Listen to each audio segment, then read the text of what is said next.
Ìròyìn ayọ̀ akẹ́kọ̀ọ́ ọ̀ọ́dúnrún táwọn agbébọn jí gbé ní Kaduna ti gba ìtúsílẹ̀ o. Orin ajá tó relé ẹkùn tó bọ̀ ó tọ́pẹ́ ló gba ẹnu mọ̀lẹ́bí àwọn màjèṣin akẹ́kọ̀ọ́ léèwé Kúrígà bíi ọ̀ọ́dúnrún táwọn jàǹdùkú agbébọn kan jí gbé wọgbó lọ́sẹ̀ méjì sẹ́yìn ti ṣe gba òmìnira lálẹ́ ọjọ́ àbámẹ́ta sátidé ọjọ́ 23 oṣù kẹta ọdún 2024 yìí.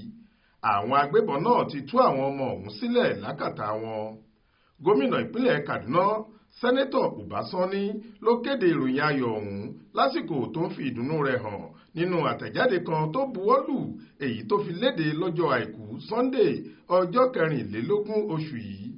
Nínú àtẹ̀jáde náà ó ní lórúkọ Ọlọ́run Allah ọba olóore àti aláàánú jùlọ, inú mi dùn láti kéde pé wọ́n ti tú àwọn ògo wẹrẹ akẹ́kọ̀ọ́ iléèwé Kúrígà sílẹ̀ o.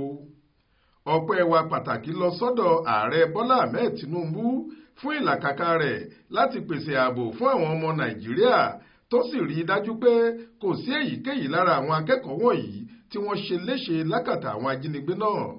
Ní gbogbo àsìkò táwọn ọmọ yìí fi wà nígbèkùn, léraléra ni èmi àti ààrẹ ń sọ̀rọ̀ lórí aago. Ó kẹ́dùn pẹ̀lú wa, ó rẹ̀ wá lẹ́kún, ó sì ṣiṣẹ́ kára láti rí i pé àwọn ọmọ náà rí ìdáǹdè gbà láì farapa. Ẹ jẹ́ kí n tún dúpẹ́ lọ́wọ́ olùdámọ̀ràn pàtàkì sí ààrẹ lórí ètò ààbò Malam Nuhu Ribadu fún àpẹẹrẹ aṣáájú rere tó fi lélẹ̀. Ọ̀pọ̀ òru lèmi àti Ribadu fi sọ̀rọ̀ tá à ń dábàá onírúurú ọ̀nà àti ọgbọ́n ọnú tá a lè lò láti dóòlà ẹ̀mí àwọn ọmọdé wọ̀nyí. A dúpẹ́ pé àṣeyọrí náà tẹ̀ wá lọ́wọ́. Bákan náà ni gómìnà ìpínlẹ̀ Kaduna tún dúpẹ́ lọ́wọ́ iléeṣẹ́ ológun ilẹ̀ wa fún ìsapá wọn láti rẹ́yìn àwọn jàǹdùkú agbébọn tí wọ́n ń hùwà láabi àti ìjínigbé káàkiri orílẹ̀-èdè yìí. Bẹ́ẹ̀ ló lu gbogbo ọmọ Nàìjíríà lọ́gọ ẹnu fún àdúrà àti ìdàníyàn wọn látìgbà tí ìṣẹ̀lẹ̀ náà ti wáyé. Ṣáájú lórí ìkànnì ayélujára rẹ̀ ló ti gbé fọ́tò tí òun àti ààrẹ Bọ́lá Tinubu yà lásìkò àbẹ̀wò kan tó ṣe sí ààrẹ lówùúrọ̀ ọjọ́ sátidé náà sí. Ó ní ọ̀gá àgbà iléeṣẹ́ ológun ilẹ̀ wa Chief of Defence Staff General Christopher Musa tẹ̀lé òun lọ sípàdé ọ̀hún, táwọn sì sọ̀rọ̀ mọ̀ràn-ìmọ̀ràn lójúnà báwọn akẹ́kọ̀ọ́ yìí yóò ṣe rí ìtúsílẹ̀ gbà.